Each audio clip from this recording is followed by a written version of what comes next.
Direction à Bruxelles, à présent sur le terrain miné des OGM. La bataille continue autour du professeur Seralini et ses travaux sur la toxicité de ces substances, ces fameuses tumeurs des rats qui avaient frappé l'opinion. Nouveau revers pour lui aujourd'hui. La revue scientifique qu'il avait publiée se désolidarise. Le chercheur réplique sur place. Nos correspondants Pascal Verdeau et Tahar Nasri. Il y a un an, les travaux de ce chercheur avaient fait l'effet d'une bombe. Apparition de tumeurs rénales et mammaires chez ces rats nourris avec un maïs OGM de chez Monsanto. Très vite, la polémique avait enflé, mais l'article de Gilles Seralini avait été publié dans cette revue scientifique.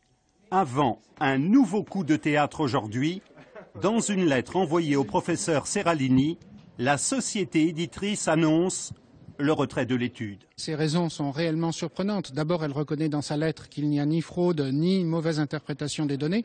Elle dit que les données ne sont pas conclusives parce que nous aurions utilisé la mauvaise souche de rats.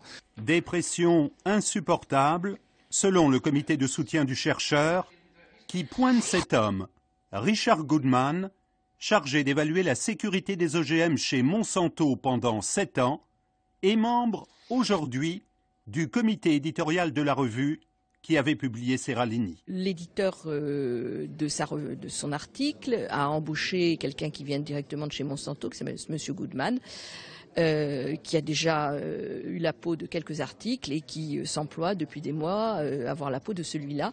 Or, en colonisant les revues scientifiques, ils sont en train d'obtenir le droit de vie et de mort sur ce que la science a le droit de dire et ce qu'elle n'a pas le droit de dire. C'est absolument gravissime. Et première conséquence, l'étude du professeur Seralini ne peut plus servir de référence internationale pour évaluer les risques des OGM.